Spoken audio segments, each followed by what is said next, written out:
wabarakatuh. Salam guru penggerak. Perkenalkan, saya Anggi Cahya serta Veronica, calon guru penggerak angkatan 11 dari Kabupaten Malang. Dibersamai oleh fasilitator Ibu Heni Galaran, pengajar praktik Bapak Hendra Yulianto.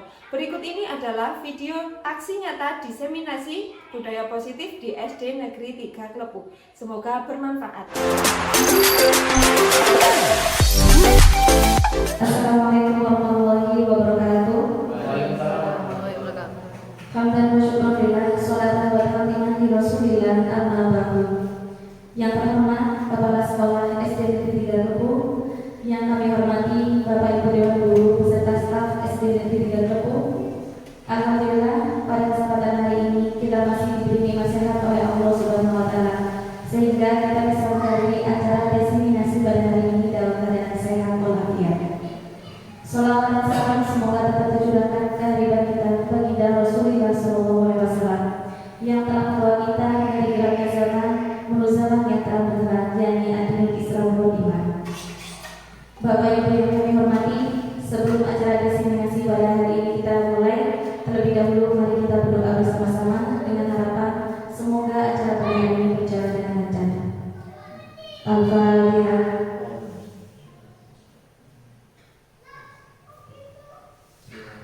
Terima kasih. Untuk yang selanjutnya, sambutan Kepala Sekolah SD Negeri 3 Klepu kepada Ibu Diani SPSD kami persilakan. Assalamualaikum warahmatullahi wabarakatuh. Yang kami hormati Bu Anggi selaku CDP, Bapak Ibu Guru SD Negeri 3 Klepu. Alhamdulillah pada pagi hari ini kita bisa melaksanakan kegiatan diseminasi ini. Mudah-mudahan mulai dari awal ini sampai selesai nanti bisa berjalan dengan lancar. Mudah-mudahan kita selalu mendapatkan ridho Allah Subhanahu wa taala. Bapak Ibu sekalian yang kami hormati, kami sampaikan pada kegiatan hari ini, mungkin Bu Anggi juga sebagai CDP mudah-mudahan bisa menjalani semua kegiatan yang akan dijalankan sesuai dengan rencana dan sampai selesai nanti bisa berjalan dengan lancar. Itu mungkin yang perlu kami sampaikan, dan mudah-mudahan kita nanti juga secara seksama bisa mengikutinya dari awal sampai akhir sampai selesai, dan mudah-mudahan dengan mendapatkan hasil yang terbaik. Mungkin itu Bu Anggi yang bisa kami sampaikan. Sekali lagi mohon maaf. Akhir kata wabillahi taufiq wal hidayah. Wassalamualaikum warahmatullahi wabarakatuh. Terima kasih kami sampaikan kepada Kepala Sekolah SD Negeri 3 Klepu. Untuk yang selanjutnya, diseminasi budaya positif yang akan disampaikan oleh Ibu Anggi Cahya serta Veronica. Kepada Ibu Anggi, waktu dan tempat kami persilakan. Assalamualaikum warahmatullahi wabarakatuh. Yang terhormat Ibu Kepala Sekolah SD Negeri 3 Klepu, yang saya hormati Bapak Ibu Guru SD Negeri 3 Klepu, terima kasih banyak yang sebesar-besarnya saya ucapkan karena sudah menyempatkan waktunya untuk kita bersama-sama untuk melakukan aksi nyata diseminasi budaya positif yang ada pada tugas saya selama menjalankan pendidikan guru penggerak. Kemudian mohon maaf yang sebesar-besarnya karena hari ini mungkin saya menyita waktu dari Bapak Ibu sekalian, dan mohon untuk Bapak Ibu sekalian dapat mengikuti kegiatan ini dengan baik bersama-sama dengan kepala sekolah, guru maupun saya selaku calon guru penggerak, seperti itu. Di sini saya akan melakukan diseminasi tentang budaya positif yang ada di SD Negeri 3 Klepu. Sebelum kita melanjutkan ke budaya positif, pastinya kita tahu budaya positif itu seperti apa. Nah, budaya positif itu adalah kebiasaan-kebiasaan positif. Kalau kita sebagai pelajar, sebagai guru, pastinya kita menginginkan lingkungan kerja kita yang positif, yang nyaman.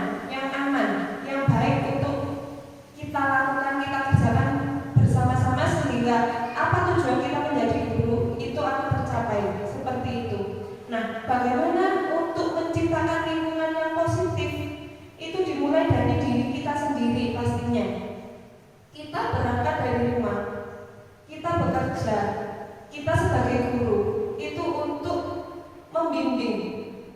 Pastinya kita membimbing anak-anak untuk mencapai tujuannya dalam pendidikan. Pastinya kita akan menimbulkan sikap-sikap positif yang ada pada dalam diri kita sendiri supaya nanti tercipta lingkungan yang positif. Kalau kita ingin lingkungan kita positif, tetapi dalam diri kita sendiri tidak ada hal-hal positif, itu pastinya akan membuat tidak nyaman seperti itu. Contohnya, misalkan kita ingin lingkungan kita positif, tetapi dari dalam diri kita berangkat dengan ekspresi yang tidak menyenangkan bagi orang lain. Nah, pasti orang lain itu akan memberikan umpan balik terhadap kita. Yaitu orang lain tidak akan memberikan hal-hal yang positif seperti itu. Jadi dimulai dari diri kita sendiri. Itu yang bisa kita lakukan untuk menimbulkan yang namanya budaya positif. Setelah itu, dalam budaya positif ada beberapa konsep inti budaya positif yang dapat kita pahami, yang dapat kita munculkan sehingga kita dapat menerapkan budaya positif di SD Negeri 3 Lewu. Yang pertama ada perubahan paradigma belajar, kemudian disiplin positif, nilai-nilai kebijakan, motivasi perilaku manusia, kebutuhan dasar manusia, posisi kontrol guru, segitiga restitusi, dan keyakinan kelas. Jadi nanti kita akan membahas secara bersama-sama, kita akan belajar bersama-sama dari konsep inti budaya positif ini supaya sekolah kita mendapatkan budaya positif, disiplin positif, sehingga sekolah kita dapat melakukan hal yang terbaik sesuai dengan tujuan pendidikan yang ada di sekolah kita. Yang pertama, perubahan paradigma belajar. Bagaimana perubahan paradigma belajar? Pembelajaran dengan paradigma baru merupakan pembelajaran yang dirancang berdasarkan prinsip pembelajaran berdiferensiasi. Berdiferensiasi artinya adalah berbeda-beda. Dan jadi kita itu paham kalau anak-anak itu unik. Anak-anak memiliki perbedaan masing-masing dalam kebutuhannya, sehingga murid belajar sesuai kebutuhannya berdasarkan tahap perkembangan sesuai teori psikologi modern untuk mewujudkan profil pelajar Pancasila. Itu adalah tujuan kita, tujuan utama kita sebagai pendidik pastinya, yaitu mewujudkan profil pelajar Pancasila. Profil pelajar Pancasila sendiri itu ada 6 dimensi. Yang pertama beriman, bertakwa, kemudian berkebinekaan global, bergotong royong, kreatif, bernalar, kritis, dan mandiri. Itu semua adalah harapan kita untuk anak-anak mendapatkan karakter sesuai dengan profil pelajar Pancasila. Kemudian selanjutnya, sebagai guru pastinya kita mengetahui banyak sekali miskonsepsi tentang teori kontrol. Bagaimana miskonsepsi? Miskonsepsi namanya saja miskonsepsi, berarti itu salah pemahaman yang beda tentang teori kontrol. Apa saja? Yang pertama, ilusi guru mengontrol murid. Jadi kita mempunyai ilusi bahwa guru itu dapat mengontrol murid, padahal yang dapat mengontrol diri murid itu adalah ya murid sendiri. Bukan karena misalkan, ayo kita rajin piket kelas, kemudian anak-anak rajin piket kelas. Sebetulnya itu hanya tuntunan. Guru itu hanya menuntut, dan kontrol sendiri itu ada pada diri murid sendiri. Kemudian yang kedua, ilusi bahwa semua penguatan positif, efektif, dan bermanfaat. Kemudian ilusi bahwa kritik dan membuat orang merasa bersalah dapat menguatkan karakter. Ilusi bahwa orang dewasa memiliki hak untuk memaksa. Ini semua dari keempat ilusi ini adalah miskonsepsi. Berarti kita salah pemahaman tentang keempat ini. Kemudian mengubah paradigma stimulus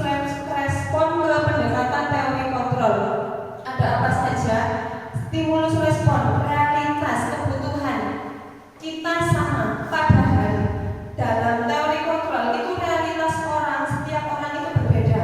Kemudian semua orang melihat hal yang sama, padahal semua orang memiliki gambaran yang berbeda.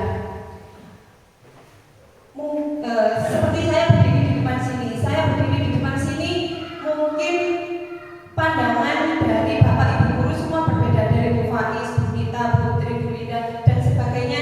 Pastinya pandangan terhadap saya berbeda. Seperti itu. Itu adalah mengubah paradigma stimulus respon ke pendekatan teori kontrol. Yang ketiga, kita mencoba mengubah orang agar berpandangan sama dengan kita. Tetapi yang betul adalah kita berusaha memahami pandangan orang lain tentang dunia. Jadi bukan kita yang mengubah orang agar sama dengan pandangan kita, tetapi kita yang memahami, seperti itu. Kemudian perilaku buruk dilihat sebagai suatu kesalahan. Pada dasarnya semua perilaku itu memiliki tujuan. Seperti anak-anak kita memiliki melakukan kesalahan, melakukan kesalahan, kasus-kasus seperti itu, permasalahan itu memiliki tujuan sendiri. Nanti kita bahas. Kemudian orang lain bisa mengontrol saya, padahal tidak. Hanya diri kita sendiri yang bisa mengontrol diri kita sendiri. Kemudian saya bisa mengontrol orang lain, itu juga seperti itu. Kalau diri kita sendiri bisa mengontrol diri kita sendiri, orang lain pun juga seperti itu. Orang lain tidak akan bisa mengontrol orang lain, tetapi orang lain tersebutlah yang dapat mengontrol dirinya. Kemudian pemaksaan ada pada saat rujukan gagal, padahal kolaborasi dan konsekuensi menciptakan pilihan-pilihan baru. Kemudian model berpikir menang kalah. Model berpikir yang benar adalah menang dan menang. Selanjutnya di sini ada disiplin positif yang sudah saya sebutkan pada awal tadi, pada pembukaan tadi. Disiplin positif pastinya adalah hal-hal yang positif yang telah kita lakukan setiap harinya. Disiplin positif dimulai dari diri kita sendiri. Kalau tadi saya membicarakan tentang guru, maksudnya tentang kita sebagai guru. Nah, di sini kita akan membahas tentang bagaimana kepada muridnya. Kalau kita ingin pembelajaran di sebuah kelas itu baik, menyenangkan, nah itu bagaimana dimulai dari dalam diri kita sendiri, bagaimana memulainya. Kalau kita masuk kelas, kemudian kita ingin anak-anak itu menyenangkan, tapi kita tidak memiliki aura-aura positif untuk anak-anak, apakah anak-anak akan merasa senang, apakah anak-anak akan termotivasi di situ? Itu tidak mungkin. Jadi dimulai dari diri kita sendiri, bahwa kita ingin pembelajaran yang menyenangkan, yang inovatif, yang kreatif. Jadi kita yang menciptakan hal-hal tersebut untuk anak-anak. Seperti itu. Disiplin berasal dari kata disiplina yang artinya belajar. Disiplin diri yang memiliki tanggung jawab terhadap apa yang dilakukan berdasarkan nilai-nilai yang diyakini. Disiplin ini lebih ke arah disiplin diri yang dapat mengontrol diri dalam melakukan segala tindakan dan menumbuhkan kesadaran peserta didik tanpa imbalan, ancaman maupun hukuman. Nah, bagaimana kita sebagai pendidik? Jadi sebagai pendidik tujuan kita adalah menciptakan murid yang memiliki disiplin diri, sehingga mereka berperilaku pada nilai-nilai kebajikan universal dan memiliki motivasi intrinsik dalam perubahan perilaku ke arah yang lebih baik. Kita membantu anak-anak kita, peserta didik, untuk memunculkan motivasi intrinsik, motivasi yang ada pada dalam diri kita, yang ada pada dalam diri peserta didik. Jadi tidak dari dorongan dari luar, karena nanti takut dihukum, mungkin karena nanti mendapatkan imbalan. Jadi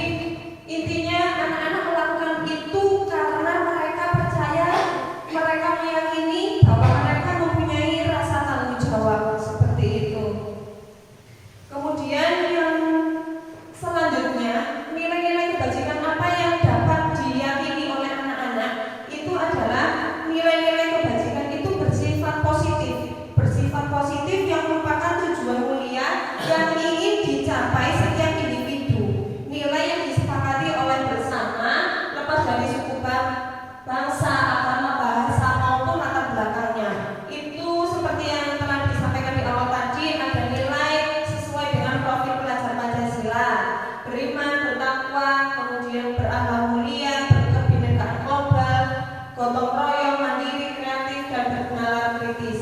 Yang kedua, PYP ini toleransi, rasa hormat, integritas, mandiri, menghargai, antusias, dan lainnya. Kemudian keterampilan hidup, dapat dipercaya, mengurus hati, pendengar aktif, tidak merendahkan, dan memberikan yang terbaik dari diri. Nah, inilah nilai-nilai kebijakan yang dapat kita tanamkan untuk anak-anak.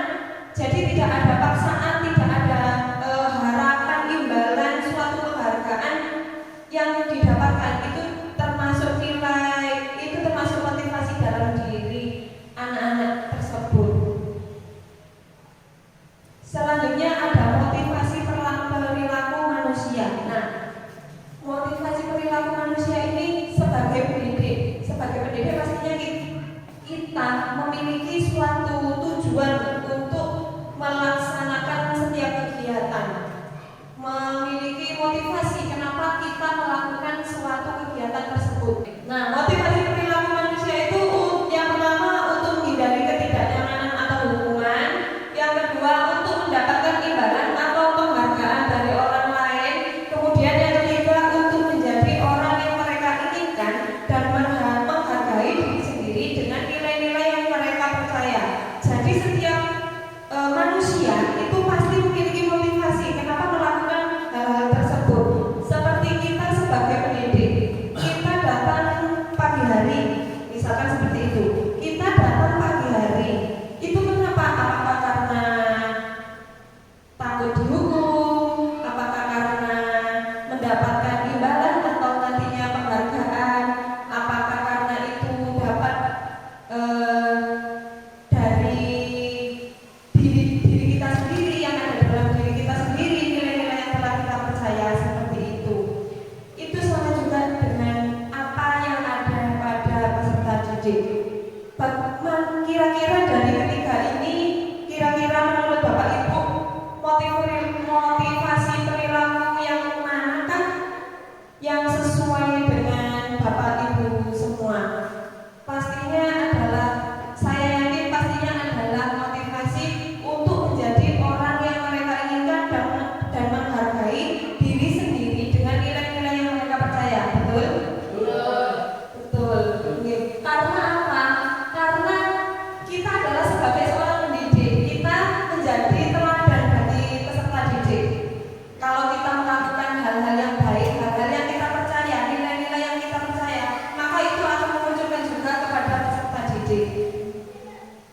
Untuk menghindari ketidaknyamanan atau hukuman maupun penghargaan orang lain, itu adalah motivasi ekstrinsik dari dalam, dari luar. Karena apa? Karena mereka akan melakukan itu karena takut dihukum. Mereka akan melakukan itu karena mendapatkan penghargaan.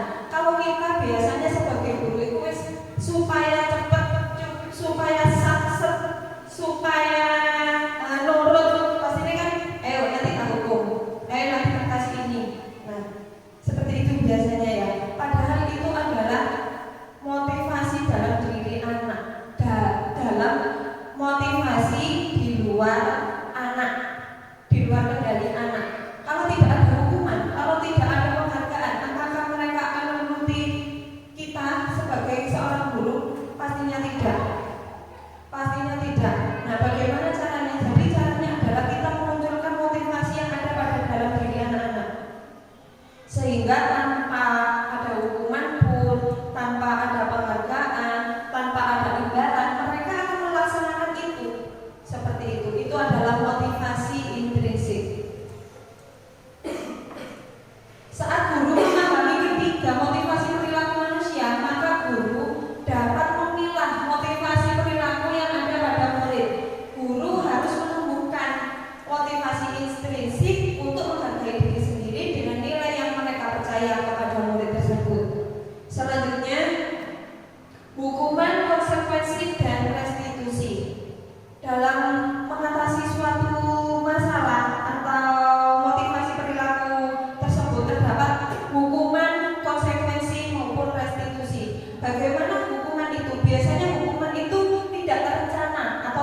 tiba-tiba langsung saja kita putuskan.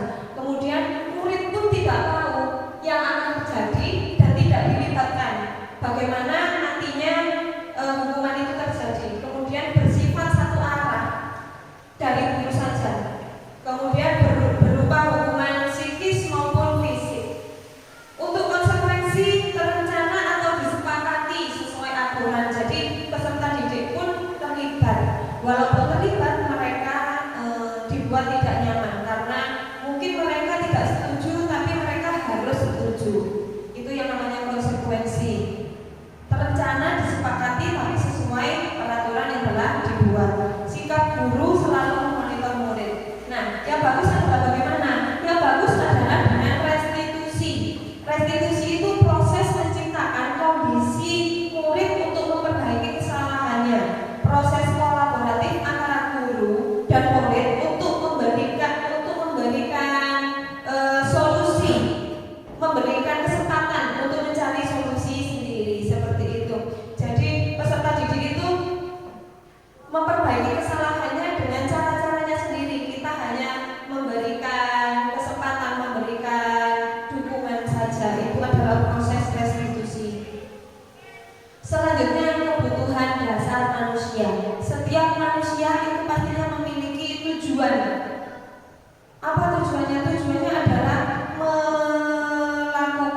memenuhi kebutuhan dasar manusia.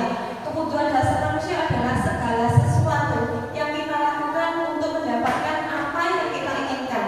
Seluruh tindakan yang kita lakukan memiliki tujuan tertentu, dan semua usaha terbaik yang kita lakukan adalah dalam rangka agar kebutuhan dasar kita terpenuhi dengan baik. Apapun yang telah kita lakukan, baik itu kelakuan baik, apa kelakuan yang tidak baik, itu pastinya memiliki tujuan dalam memenuhi kebutuhan dasar manusia. Kebutuhan dasar manusia itu ada 5. Yang pertama, bertahan hidup, kemudian kasih sayang dan rasa diterima, penguasaan, kebebasan, dan kesenangan. Bagaimana kebutuhan dasar manusia? Makan, kemudian pakaian, tempat tinggal. Kemudian untuk kasih sayang dan rasa diterima, dipedulikan,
seperti malah dibuat-buat. Kalau kita telusuri, bukan saya saja yang menelusuri, tapi dari buku-buku yang lain menelusuri, ternyata dia memang butuh kasih sayang, kurang kasih sayang. Dia mencari perhatian dari situ. Dengan sikapnya yang selalu dia tahu kalau dia itu melakukan kesalahan, tetapi malah dibuat-buat oleh dirinya. Karena itu mencari perhatian untuk diperhatikan.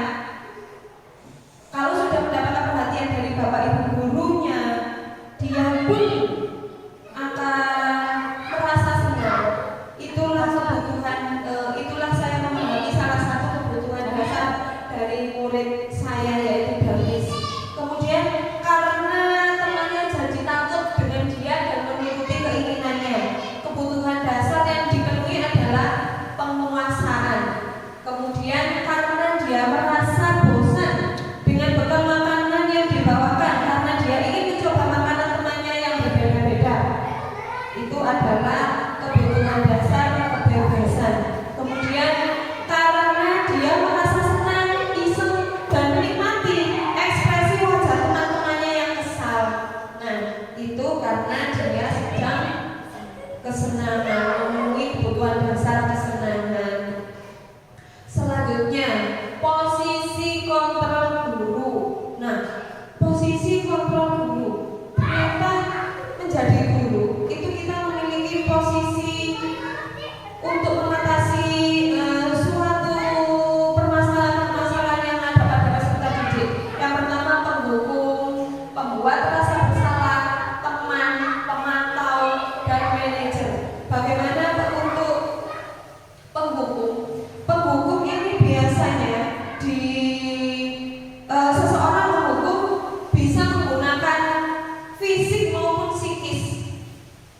Biasanya perkataan yang diucapkan adalah, patuhi aturan saya, kamu selalu saja salah. Ayo lari, tidak membawa topi, lari lapangan 5 kali.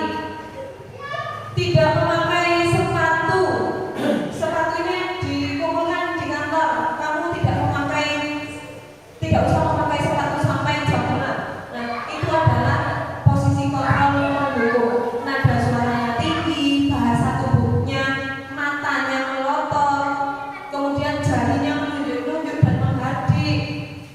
Itu apa yang akan didapatkan oleh peserta didik? Mudah marah, agresif, dendam. Jadi kemungkinan setelah dihukum itu anak-anak akan melakukan yang lebih seperti itu. Selanjutnya adalah posisi kontrol membuat rasa bersalah. Nah, dari membuat rasa bersalah ini membuat orang lain merasa tidak nyaman, merasa bersalah, kemudian akan menjadi rendah diri. Perkataan yang biasa digunakan adalah, ibu sangat kecewa sekali dengan kamu. Berapa kali bapak harus memberitahu kamu? Gimana coba kalau orang tua kamu tahu kamu berbuat begini? Nah, biasanya yang digunakan nada suaranya memelas, halus, sedih, bahasa tubuhnya merata-rata anak, lesu. Itu adalah membuat rasa bersalah. Gimana peserta didiknya? Murid akan merasa bersalah, murid akan merasa menjadi orang yang gagal dan tidak sanggup membahagiakan orang lain. Selanjutnya, teman. Posisi teman ini adalah tidak menyakiti murid, tetapi mengontrol murid. Kemudian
memperbaiki hal ini. Nah, itu adalah yang disebutkan oleh guru kepada muridnya dalam posisi manajer. Bagaimana yang didapatkan oleh peserta didik? Guru akan mengembalikan tanggung jawab pada murid untuk mencari jalan keluar permasalahannya, tentu dengan bimbingan guru. Jadi membuat peserta didik itu merasa memiliki tanggung jawab untuk memecahkan masalahnya.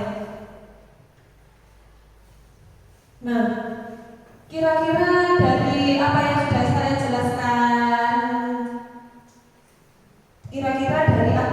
saya jelaskan, posisi kontrol apakah aku? Kira-kira Bapak Ibu guru di sini apakah mengetahui? Saya kecewa sekali dengan kamu. Pembuat rasa bersalah. Jadi kata-kata itu yang sering keluar, saya kecewa sekali dengan kamu. Itu adalah membuat rasa bersalah kepada peserta didik. Kemudian, ayolah lakukan demi Bapak Ibu ya. Kira-kira teman. Nah, kata-kata ini adalah menunjukkan bahwa posisi kontrolnya menjadi teman. Yang selanjutnya, apa rencana untuk menyelesaikan masalah ini? Manajer. Nah, dari sini kemudian selanjutnya kamu sudah melanggar peraturan sekolah. Kamu tahu konsekuensinya. Setelah upacara, kamu beli atribut ke koperasi dan jangan diulangi lagi. Itu adalah dari posisi kontrol memantau. Selanjutnya, hormat pada bendera selama 1 jam. Penghubung.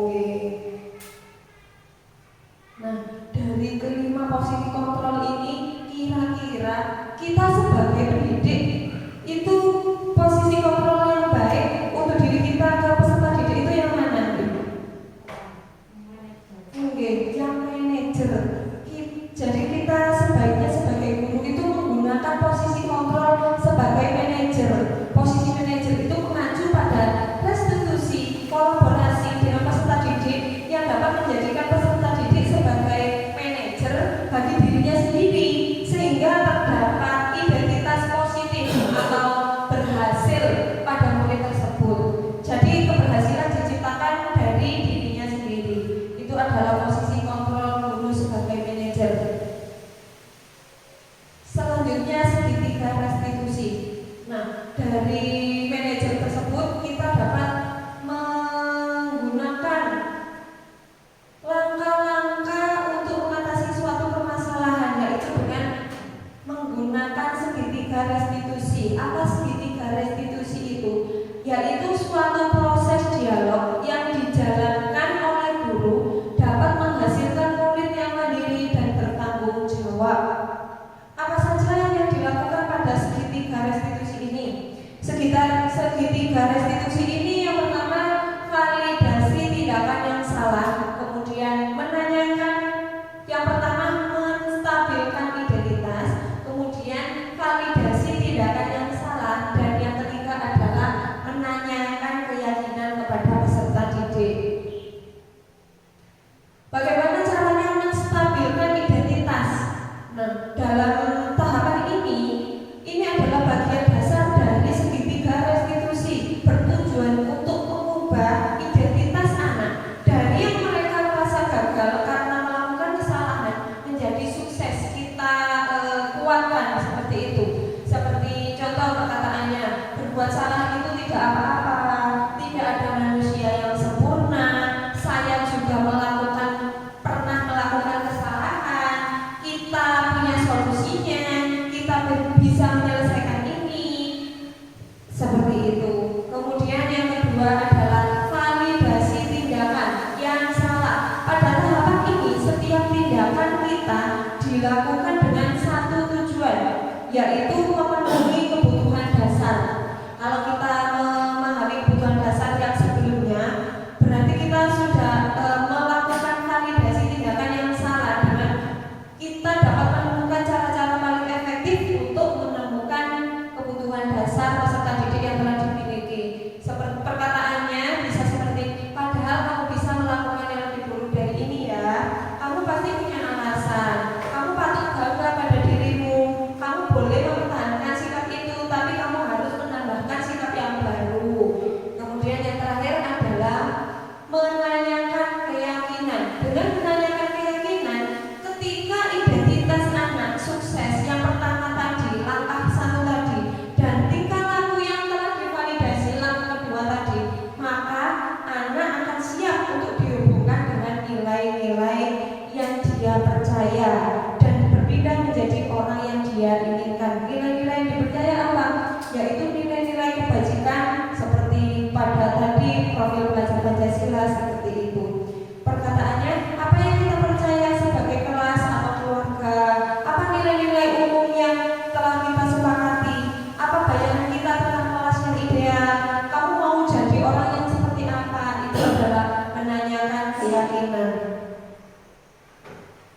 Nah, penerapan segitiga restitusi yang telah saya terapkan untuk tugas calon guru penggerak saya pada demonstrasi kontekstual segitiga restitusi itu saya menemukan permasalahan atau kasus yaitu tidak mengerjakan PR.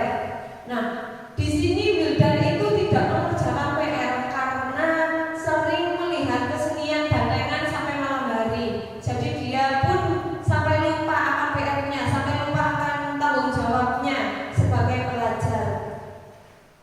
Berikut adalah penerapan segitiga restitusi saya yang saya temui dan saya lakukan menggunakan segitiga restitusi pada peserta didik di SD Negeri 3 Klepu.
Nah, dari video yang saya terangkan di sini, ini adalah penerapan segitiga restitusi saya pada tugas demonstrasi kontekstual. Jadi di sini saya mencari tahu yang pertama dengan menstabilkan identitas anak, kemudian validasi tindakan, kemudian menanyakan keyakinan anak. Dengan seperti ini mereka akan memiliki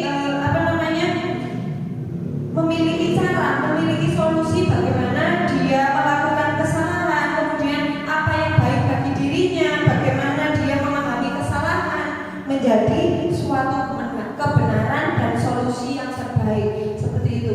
Dan di sini pun setelah saya melakukan ini, bagaimana perasaan peserta didik atau umpan balik dari peserta didik. Mereka setelah saya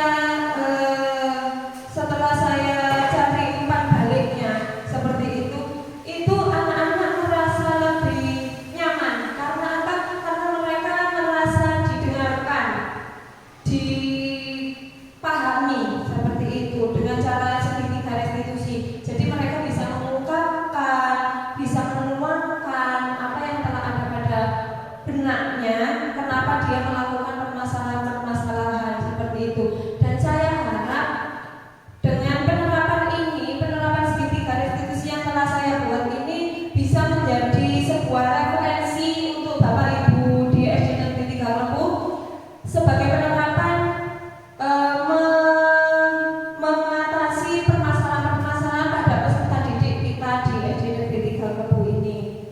Sehingga jika kita sudah melaksanakan apa yang sudah baik, segitiga restitusi ini, kita akan mewujudkan budaya positif yang ada di SD Negeri 3 Meru ini. Selanjutnya adalah keyakinan kelas.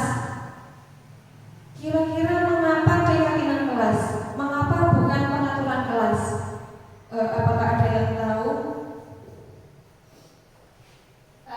Kalau peraturan itu dibuat oleh satu orang, sedangkan keyakinan itu kesepakatan bersama. Oke, terima kasih Bu Faiz. Kalau peraturan itu dibuat oleh satu orang, kalau keyakinan dibuat oleh kesepakatan bersama. Ya, peraturan itu dibuat satu arah, dibuat oleh guru saja tanpa melibatkan peserta didik. Jadi peraturan itu harus ditaati, tetapi peserta didik tidak mengerti apa isi dari peraturan tersebut. Kalau tidak meyakini apa isi dari peraturan tersebut. Kenapa seperti itu? Kalau ada peraturan, mereka akan melakukannya. Kalau tidak ada peraturan, pasti mereka tidak paham apa yang baik dan apa yang benar. Jika keyakinan kelas, bagaimana keyakinan kelas? Jadi mereka melakukan kesepakatan tentang nilai-nilai yang diyakini. Kalau misalkan peserta didik meyakini bahwa piket kelas itu menjaga kebersihan dan menjaga kesehatan. Jadi dalam diri peserta didik dan guru meyakini bahwa di dalam kelas itu timbul kesehatan, timbul kebersihan kalau mereka sudah melaksanakan yang namanya piket kelas itu. Jadi perbedaannya ada di situ tentang peraturan dan keyakinan. Seperti ada contoh mengapa kita memiliki peraturan tentang penggunaan helm pada saat mengendarai kendaraan roda 2 atau motor. Pastinya adalah karena keselamatan. Kita sudah meyakini itu. Walaupun kita tidak melakukannya pun, walaupun kita melakukannya setiap hari pun, kita sudah meyakini bahwa menggunakan helm untuk mengendarai kendaraan pada sepeda roda 2 atau motor itu pasti demi keselamatan. Nah, itu ada pada dalam dirinya. Jadi keyakinan itu ada pada dalam diri. Kemudian mengapa kita memiliki peraturan tentang penggunaan masker dan mencuci tangan setiap saat? Menjaga kebersihan, kesehatan. Nah, jadi kita paham kalau kebersihan ada pada dalam diri kita, kesehatan ada pada dalam diri kita. Kalau kita tidak cuci tangan, berarti kuman menempel pada tangan kita. Kalau kita kalau kita akan makan, pastinya kita cuci tangan karena kita yakin bahwa dalam tangan kita ada kumannya. Kuman bisa menyebabkan penyakit. Nah, jadi seperti itu. Setelah kita mencuci tangan, kita yakin bahwa kesehatan ada pada diri kita. Yakin dari dalam diri kita sendiri. Selanjutnya, nilai-nilai kebajikan menekankan pada keyakinan seseorang akan lebih memotivasi seseorang dari dalam. Seperti yang saya sebutkan tadi, dari dalam, tidak dari luar. Kalau dari luar, mereka tidak akan konsisten untuk melakukannya. Seseorang akan lebih tergerak dan bersemangat untuk menjalankan keyakinan kalau itu dari dalam dirinya sendiri, daripada hanya sekedar mengikuti serangkaian peraturan tertulis tanpa makna. Keyakinan kelas sendiri adalah prinsip atau nilai yang dipegang oleh suatu kelompok. Seperti kita dalam kelas, berarti prinsip yang dipegang oleh guru dan peserta didik ini mencakup komitmen untuk saling menghargai, menghormati, bertanggung jawab, dan bekerja sama, berusaha maksimal dan mendukung pembelajaran aktif. Keyakinan ini menciptakan lingkungan yang positif dan kondusif untuk pertumbuhan bersama. Setelah kita yakini bersama secara konsisten dan akan timbul lingkungan yang positif. Lingkungan yang positif ini sehingga tujuan kita sebagai guru mencapai tujuan pendidikan untuk peserta didik itu tercapai. Nah, pembentukan keyakinan kelas sendiri itu yang pertama harus bersifat abstrak, kemudian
meninjau dari waktu ke waktu.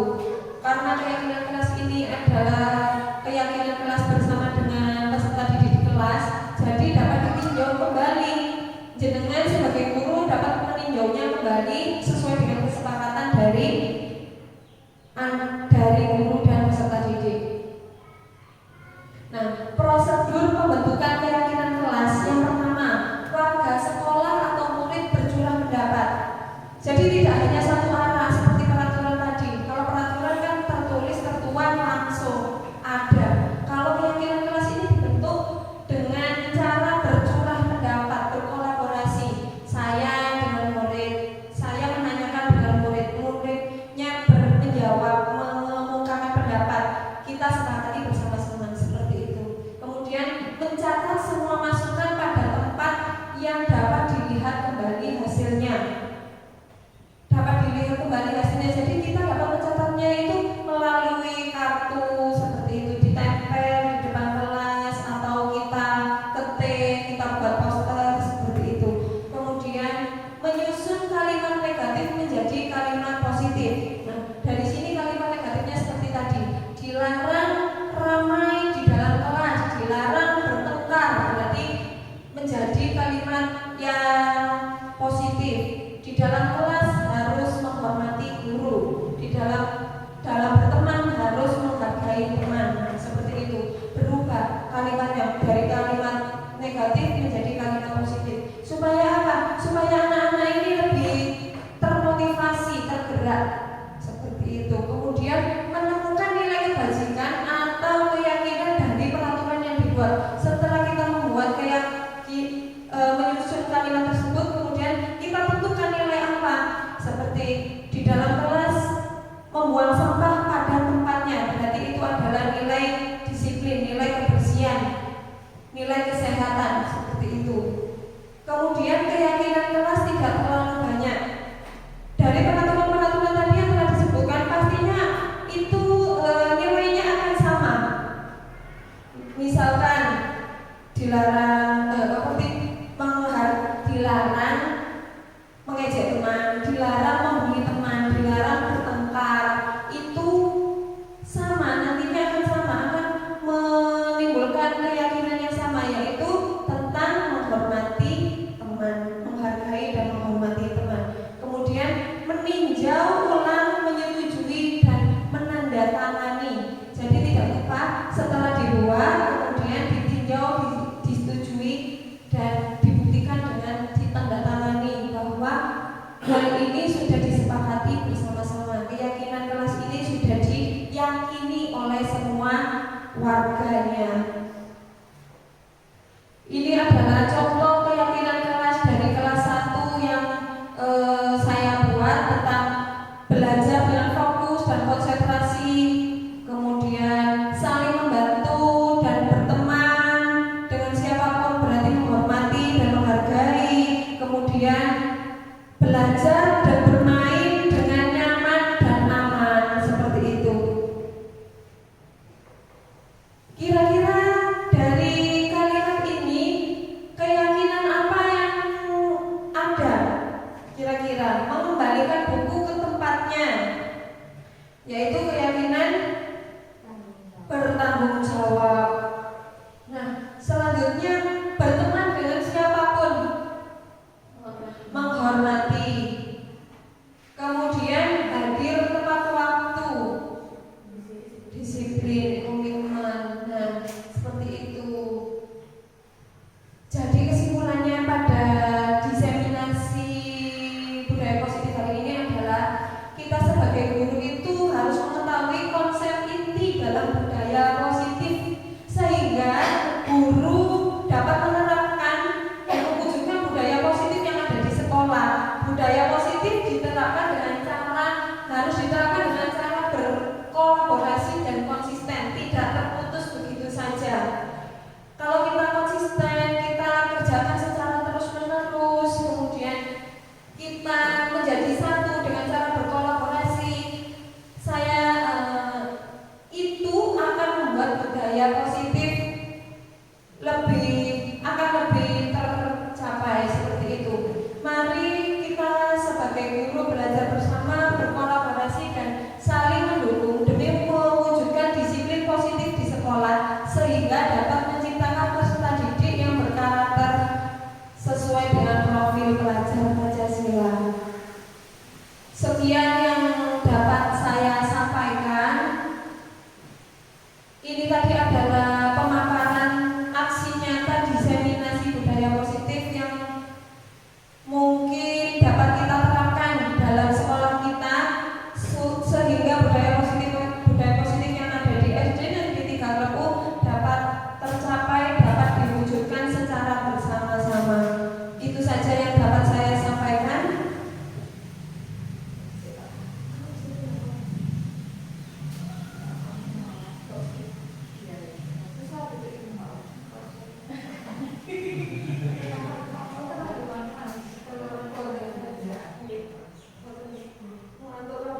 Terima kasih. Demikianlah kegiatan diseminasi pada hari ini. Semoga kegiatan ini membawa manfaat dan berkah untuk kita semua. Marilah kita tutup kegiatan hari ini dengan pembacaan hamdalah. Alhamdulillahirabbil alamin. Terima kasih atas partisipasi Bapak Ibu sekalian. Wassalamualaikum warahmatullahi wabarakatuh.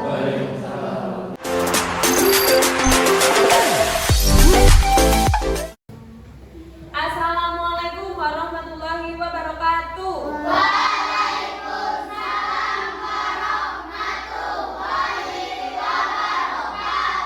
Selamat pagi. Bagaimana kabarnya hari ini? Nah, sudah siap untuk belajar? Ya, sebelum kita mulai belajar, mari kita membuat supaya aman, nyaman, pelajarannya menyenangkan sampai selesai, ya. Mari kita membuat yang namanya keyakinan kelas. Apa sih keyakinan kelas? Kok nggak peraturan kelas, Hai? Kalau peraturan kelas biasanya sudah kita buat, ya. Kalau namanya peraturan itu berarti dibuat oleh siapa? Guru saja. Sampean tidak terlibat. Sampean harus manut sama peraturannya Bu Ani. Tapi kalau keyakinan kelas itu berarti kesepakatannya murid dan guru. Pinter. Jadi kesepakatan itu tadi kita yakini menjadi keyakinan kelas. Keyakinan kelas itu berarti hal-hal positif yang sampean yakini, kemudian sampean memiliki rasa tanggung jawab untuk meyakini itu, untuk melaksanakan itu. Siap? Siap. Nah, kalau siap, hari ini Bu Anggi akan berikan sebuah kertas, ya. Jadi nanti sampean tuliskan apa yang sampean tuliskan, kesepakatan apa yang ada di dalam kelas kita. Misalkan tidak boleh rame saat pembelajaran, tidak boleh makan di dalam kelas, kemudian membuang sampah pada tempatnya, gitu kan ya. Nah, tapi pada saat kita membuat peraturan, kemudian kita ubah kesepakatannya menjadi kalimat yang positif. Bagaimana kalimat yang positif? Tidak menggunakan jangan, tidak menggunakan tidak boleh, tidak menggunakan dilarang. Contoh, jangan buang sampah sembarangan, tapi diganti dengan membuang sampah pada tempatnya. Kenapa kok harus positif? Karena kita supaya termotivasi, supaya kita cepat memaknai kalimat tersebut dan kita jadi meyakini kalimat tersebut. Paham? Paham. Akan bagikan, sampai tulis ya. Siap? Siap.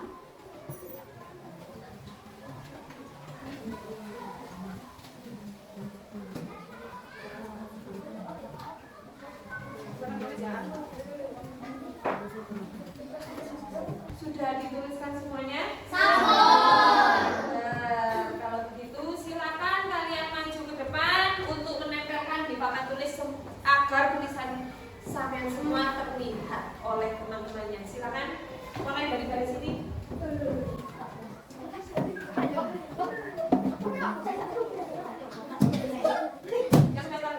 Ini adalah hasil dari tulisannya sampean sebagai kelas 5. Kesepakatannya sampean di kelas 5. Mari kita lihat satu persatu. Kemudian nanti kita cari nilainya yang dapat kita yakini. Yang dapat kita yakini. Pasti nanti ada yang hampir mirip. Jadi nanti kita kerucutkan menjadi keyakinan kelas. Ya. Yang pertama, tidak boleh bolos. Yang kedua, tidak boleh terlambat. Yang ketiga, dilarang makan di kelas. Tidak boleh bicara sendiri. Tidak boleh berlari-larian pada saat belajar. Tidak boleh membuli, menghormati, membuang sampah sembarangan. Tidak boleh datang tepat waktu. Dilarang membuang sampah di kolong meja. Tidak boleh mengejek, tidak boleh ramai, tidak boleh bertengkar, tidak membuli. Pikir adalah kesepakatan yang sampean buat. Kira-kira sampean menyepakati ini enggak? Menyepakati? Sepakat dengan kesepakatan yang telah sampean buat ini semua? Sepakat? Tapi kita lihat dulu nilai-nilainya. Jadi nanti sampean dapat meyakininya ya. Dilarang makan di kelas, berarti makannya pada saat jam istirahat. Kemudian saat pelajaran tidak boleh berbicara sendiri, berarti itu harus mendengarkan, memperhatikan guru. Berarti itu artinya apa kalau kita merucutkan menjadi keyakinan apa? Menghormati apa? Menghormati guru atau menghormati aja. Ini keyakinan yang pertama. Kemudian yang kedua ada tidak bertengkar, tidak membuli, tidak boleh mengejek. Berarti itu apa kira-kira? Harus apa? Menghargai teman.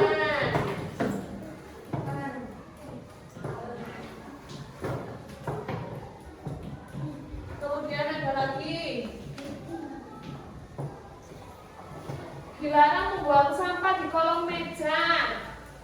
Terus melakukan pikir kelas, membuang sampah pada tempatnya. Berarti itu apa nilainya?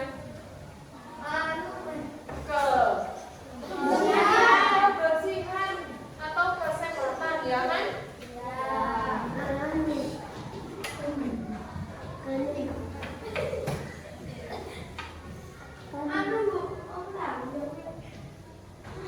Ya, sudah cukup ini? Bisa dilihat bersama-sama? Kalau harus rajin, nggak boleh bolos tadi katanya. Terus datang tepat waktu, ada di situ. Kemudian memakai sepatu hitam, ada di situ. Berarti itu kira-kira apa? Harus apa sih? Nilai apa?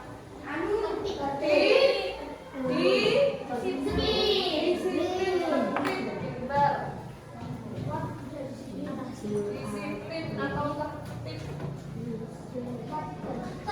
Nah, perhatikan di sini setelah sampai menuliskan kesepakatan tadi muncul, kita menunjukkan menjadi 4 keyakinan: menghormati guru, menghargai teman, kebersihan atau kesehatan, disiplin atau tertib. Nah, ini nilai-nilai yang harus sampean pegang, yang harus ada pada diri kalian. Kemudian sampean harus bisa mempertanggungjawabkannya.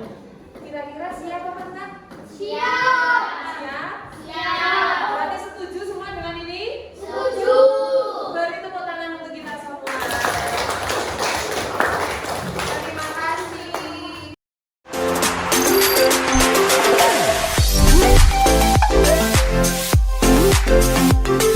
Assalamualaikum warahmatullahi wabarakatuh. Perkenalkan, nama saya Faizatul Hasanah. Saya merupakan guru pendidikan agama Islam di SD Negeri 3 Klepu. Menurut saya, kegiatan diseminasi yang dilakukan oleh Ibu Anggi Cahya serta Veronica sudah sangat baik. Dan harapan untuk kedepannya agar budaya positif ini dapat realisasi di SD Negeri 3 Klepu, agar tercapai cita-cita pendidikan sesuai dengan profil pelajar Pancasila. Sekian dan terima kasih.